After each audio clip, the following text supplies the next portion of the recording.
The opinions expressed in the following program do not necessarily reflect the opinions of the staff, management, or owners of WMRD or its advertisers.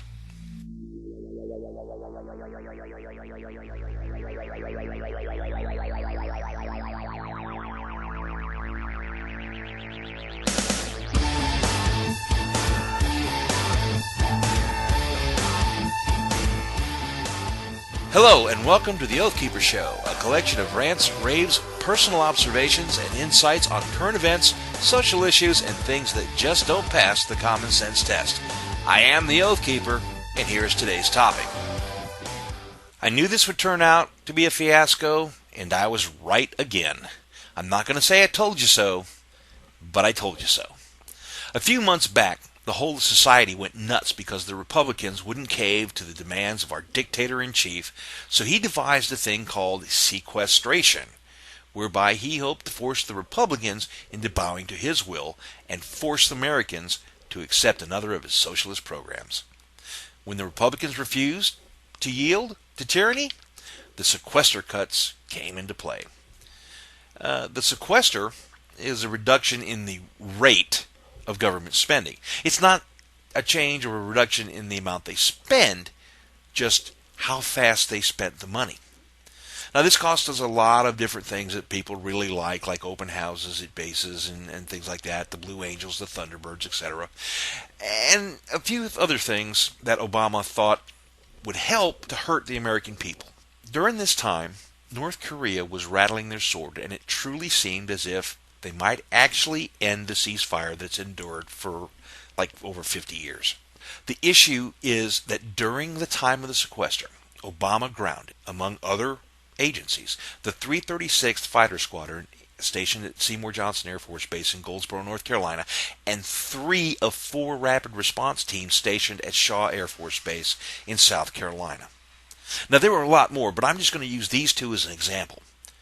This means that at a time when these critical units, critical to the safety and security of this country, when they should have been ready to deploy on a moment's notice, Obama ordered them to stand down. So had North Korea really started the Korean War back up, America would have been caught with her pants down again. Now we have a partial government shutdown where Obama again is trying to force Republicans to yield to his assumed absolute authority. You see, the Republican-controlled House passed a bill that would fully fund the government while doing what 61% of the population of the country wants, defunding Obamacare. The Democrat-controlled Senate refused to consider it and presented a bill that would fund the government for an entire 45 days while keeping Obamacare alive and kicking. Obama even got in on the deal, saying that he's not going to sign anything and the Senate's not going to vote on anything unless it's a quote-unquote clean version of the bill, which means it funds everything that Obama wants and funds Obamacare, and the Republicans don't get any input on it whatsoever. That's not the way the government is set up, folks. That's called tyranny. When all of these threats didn't work, Obama started shutting down what he termed to be non-essential parts of the government. Okay, NSA analysts who scour foreign communications for intel to protect Americans here and abroad are non-essential. But Obama's golf course is still open for business. Now, I did hear that poor Michelle Obama had to give up 16 of her 20-some-odd, personal assistants, which is kind of funny because every first lady prior to her had one personal assistant. One. All those personal assistants, and she can't even come out of the house looking like she's not wearing a duffel bag. That's really insane. But in his haste to close down things that would make most Americans mad, and that was the only reason he did it, places like Statue of Liberty, the Mount Rushmore, all those things, he failed to pay attention to who exactly owned the places he tried to shut down. Like when he closed our White House back during the sequestration to American visitors, even though the White House tours were conducted by volunteers, and it still hasn't opened to Americans, but, at least there's a steady stream of Muslim radicals visiting there on a daily basis. He also ordered the closure of the World War II Veterans Memorial, knowing that there are tours there on a daily basis, but forgetting, not knowing, or just not caring that the memorial is largely funded by private interests. In fact, Obama has spent more money keeping the veterans out than would have been spent keeping the memorial open. On a side note, Barry, these are World War II veterans.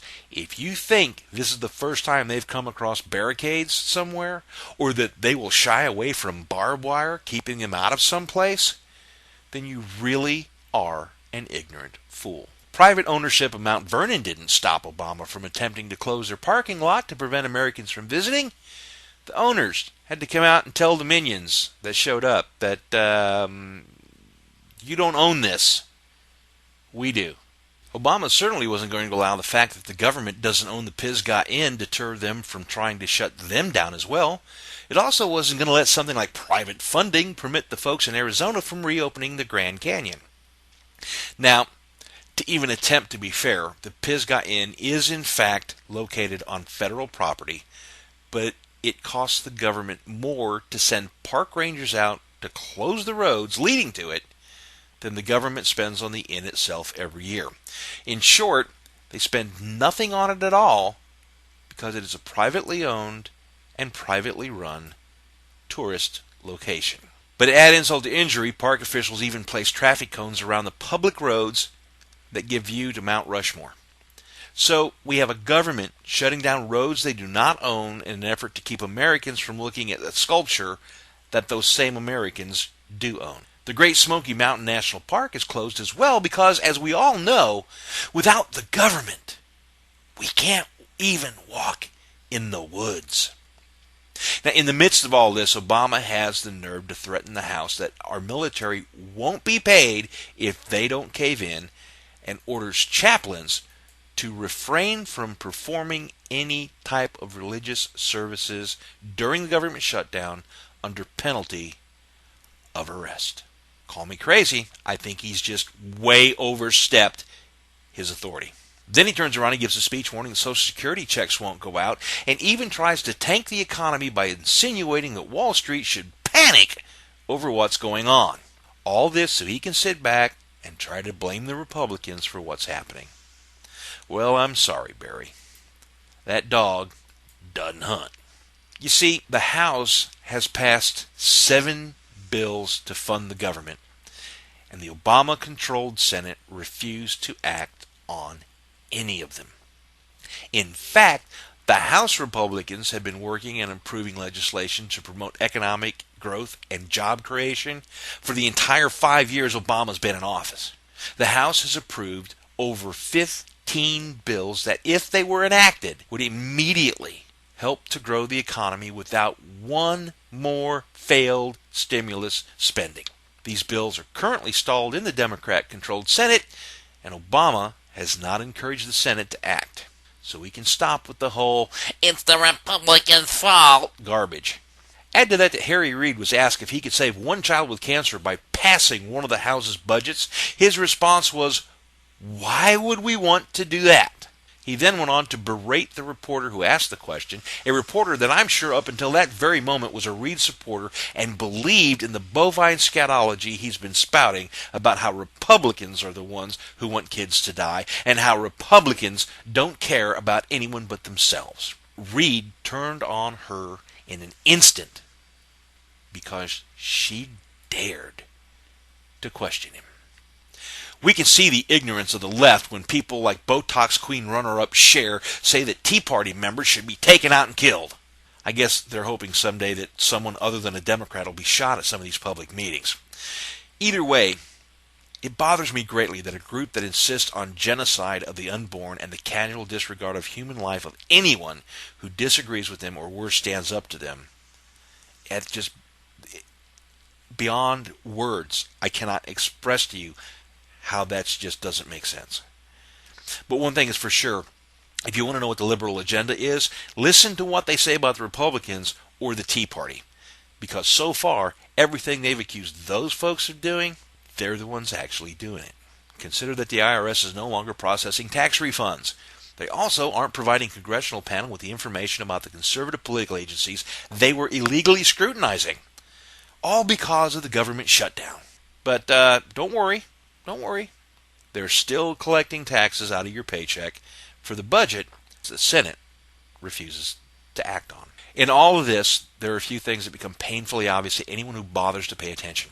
First, the Democrats and Obama don't seem to really be interested in ending the shutdown. In fact, they just seem to be interested in making it worse. Second, that military that Obama said he couldn't rely on back in the 2007 speech of his now seems to be quite the useful tool as a threat to the Republicans and the American people.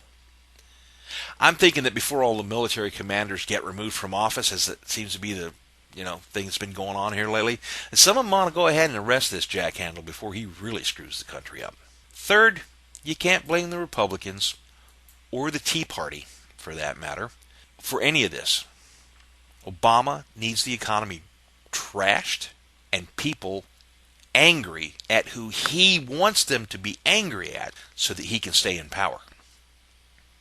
Fourth, and possibly the most disturbing point in all of this, the government doesn't seem to know exactly what they own and what they don't. Well, maybe I can help you out with that. The only thing Obama and the Democrats own are the people they bought off with cell phones. Everyone else is free, and everything else is either privately owned or belongs to we the people. And for those of you elected officials that have forgotten this, we the people also can be called your employer. You've been listening to the Oath Keeper Show on the Bear 94.5 WMRD in Maynardville, Tennessee. The opinions expressed on this program do not necessarily reflect the opinions of the staff, management, or owners of WMRD or its advertisers. You can also read my column in the Polygraph newspaper, available in most places around the tri-state area. Thanks for listening. Have a great day.